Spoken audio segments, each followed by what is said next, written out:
ஜெய ஜெய சங்கர ஹர ஹர சங்கர காஞ்சி சங்கர காமாட்சி சங்கர மகா பெரியவா சரணம்.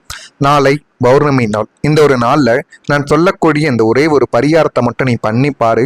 உன்னுடைய வாழ்க்கைக்குள்ள அவ்வளவு நன்மைகள் உனக்கு தானாகவே கிடைத்துவிடும்.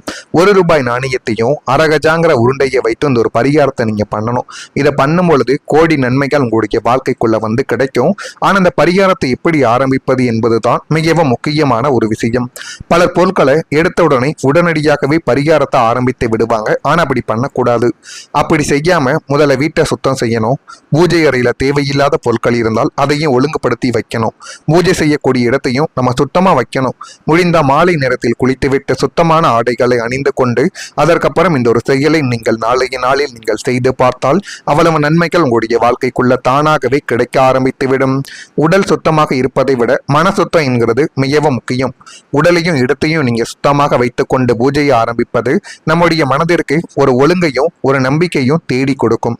அதற்கு பிறகு பூஜை அறையில் ஒரு சின்ன விளக்கை மட்டும் நீங்க ஏற்றி வையுங்க. நல்லெண்ணெய் அல்லது நெய்யில் விளக்கை நீங்கள் ஏற்றலாம். விளக்கை ஏற்றிய உடனே நாணயத்தையும் அரகஜா உருண்டையையும் வைத்து விட வேண்டாம். முதலில் விளக்கின் முன்பாக 2 அல்லது 3 நிமிடங்கள் நீங்கள் அமைதியாக உட்கார்ந்து கொள்ளுங்கள். கண்களை மூடிக்கொண்டு உங்களுடைய மனதில் இருக்கும் கவலைகளை இறைவனிடம் நீங்கள் ஒப்படைக்க தொடங்க வேண்டும். நான் எவ்வளவு முயற்சி செய்தாலும் சில விஷயங்கள் ஏன் நடக்கவில்லை என்று உங்களுக்கு புரியவில்லை. எனக்கு சரியான பாதையை காட்டுங்கள். என்னுடைய குடும்பத்துக்கு அமைதியை தேடி கொடுங்கள். என்னுடைய உழைப்புக்கு உரிய பலனை கொடுங்கள்.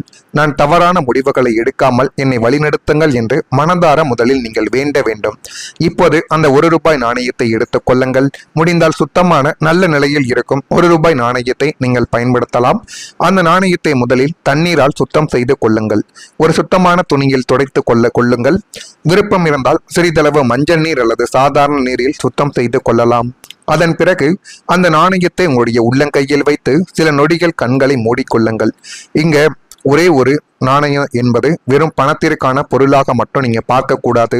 நம்முடைய உழைப்பின் மதிப்பு, பணத்தை மதித்து பயன்படுத்த வேண்டும் என்ற நினைவு, வாழ்க்கையில கிடைக்கக்கூடிய சின்ன சின்ன வாய்ப்புகளையும் நம்ம வீணாக்காம எப்படி பாதுகாக்காங்கிறோம் அப்படிங்கிற எண்ணம், இதெல்லாம் பொழுது உங்களுடைய மனதுக்குள்ள தோன்றணும். என்னுடைய வீட்டில் உழைப்பின் மூலம் வரக்கூடிய வருமானம் நல்ல வழியில் பெருகணும். தேவையில்லாத செலவுகள் குறையணும். பணத்தை சரியான முறையில் நான் பயன்படுத்தணும். அப்படிப்பட்ட அறிவை எனக்கு தேடி கொடு அப்படின்னு அந்த ₹1 நாணயத்தை உங்களுடைய உள்ளங்கையில் வைத்து நீங்கள் கூறணும். அடுத்ததா அரகஜா உருண்டையை எடுத்துட்டு அதை சுத்தமான தட்டில் நீங்கள் வைத்துட்டு, அரகஜா என்பது சில கோவில் அல்லது பூஜை மரபுகளில் பயன்படுத்தக்கூடிய நறுமண பொருள். இது இன்னமும் சில நபர்களுக்கு தெரியாமல் இருக்கும். இது ஒரு நறுமண பொருள் தான். அது சார்ந்த ஒரு வழிபாட்டு பொருளாக இதை நம்ம கருதுவோம். ஆனால் இதற்கு குறிப்பிட்ட அதிசய பலன் அறிவியல் ரீதியாக நிரூபிக்கப்பட்டதுன்னு சிலர் கூறுவாங்க. எனவே அது இறைவனுக்கான நறுமண அர்ப்பணிப்பு மற்றும் நம்பிக்கையின் ஒரு சின்னமாகவே இதை எடுத்துக்கொள்ளலாம். நம்ம அந்த அரகஜா உருண்டையை கையில் எடுத்துக்கொண்டு, என் வாழ்க்கையில் இருக்கும் குழப்பங்கள் தெளிவாகணும், வீட்டில் இருக்கும் எதிர்மறையான மனநிலைமைகள் குறையணும், நல்ல எண்ணங்கள் அதிகரிக்கணும், என்னுடைய குடும்பத்தில் அமைதியும் ஒற்றுமையும் நிலைக்கணும் அப்படின்னு நீங்க உங்களுடைய உள்ளங்கையில வைத்து நீங்க வேண்டிக் கொள்ளணும். இப்போ அந்த சின்ன சுத்தமான தட்டில் முதலில் ₹1 நாணயத்தை நீங்க வைக்கணும். உள்ளங்கையில வைத்திருந்த ₹1 நாணயத்தை அது பித்தளை தட்டோ ஏதோ ஒரு தட்டில் நீங்கள் வைத்துக் கொள்ளுங்கள். அதன் மேலேயே அந்த அரகஜா உருண்டையும் நீங்க மெதுவாக வைக்கலாம். இங்க நாணயத்தின் மீது அரகஜா உருண்டையை நீங்க வச்சா ஏதோ ஒரு அமானுஷ்ய சக்தி உருவாகும்னு நீங்க நினைக்க கூடாது. இது ஒரு நம்பிக்கை வழிபாட்டு முறை. பொருட்களை வைத்து வழிபடும் பொழுது நம்மளுடைய மனம் என்பது ஒரு குறிப்பிட்ட எண்ணத்தில் ஒருமுகப்படுத்துவதற்கான ஒரு வழியாகவே இதை நம்ம எடுத்துக்கொள்ளணும். அந்த நாணயத்தின் மீது அரகஜா உருண்டையை வைத்துட்டு அதை நேரடியாக தரையில் வைக்காமல் பூஜை அறையில் இருக்கும் சுத்தமான இடத்தில் வைத்து வழிபடணும். முடிந்தால் சிவபெருமான், மகாலட்சுமி, பெருமாள் அல்லது உங்களுடைய குடும்ப தெய்வத்தின் படத்திற்கு முன்பாக நீங்கள் வைக்கலாம். உங்களுடைய வீட்டில் எந்த தெய்வத்தை வழக்கமாக நீங்கள் வணங்குகிறீர்களோ அந்த தெய்வத்தின் முன்பாக நீங்கள் வைத்தால் போதும். அவ்வளவு நன்மைகள் உங்களுக்கு தானாகவே இனிமேல் உங்களுடைய வாழ்க்கைக்குள்ள கிடைக்கும்.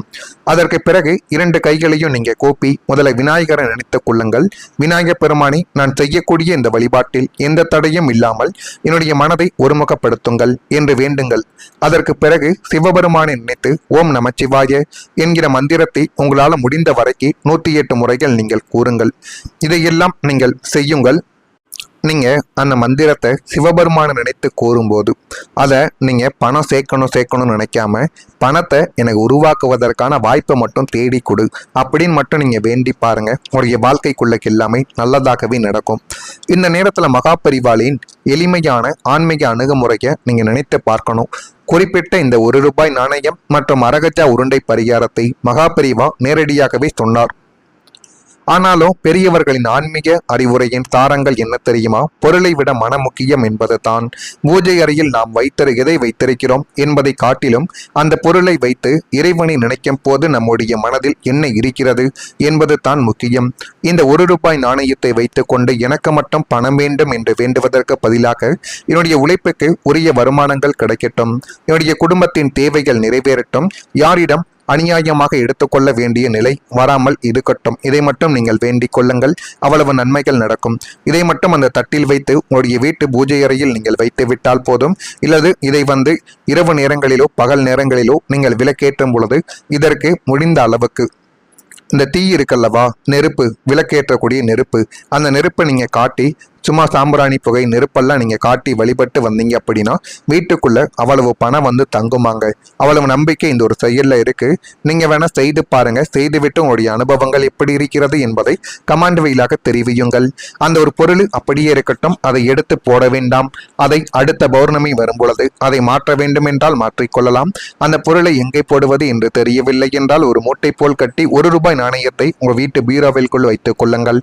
அந்த அரகஜா உருண்டையை முடிந்த அளவுக்கு பாருங்கள். அது சரியில்லாமல் போகக்கூடிய நிலைமைகள் வந்துவிட்டால் ஓடுகின்ற நீரில் போட்டுவிடலாம், அல்லது ஏதாவது ஒரு செடிக்கு அடியில் போட்டுவிடலாம். இதனை மட்டும் செய்து பாருங்கள். இது காஞ்சி மகான் மகாபரிவா கூறிய எளிய பரிகார முறை. மறக்காமல் நம்முடைய ராசி பலன் சேனலுக்கு ஒரே ஒரு சப்ஸ்கிரைப் மட்டும் செய்து வைத்துக் கொள்ளுங்கள். நன்றி, வணக்கம்.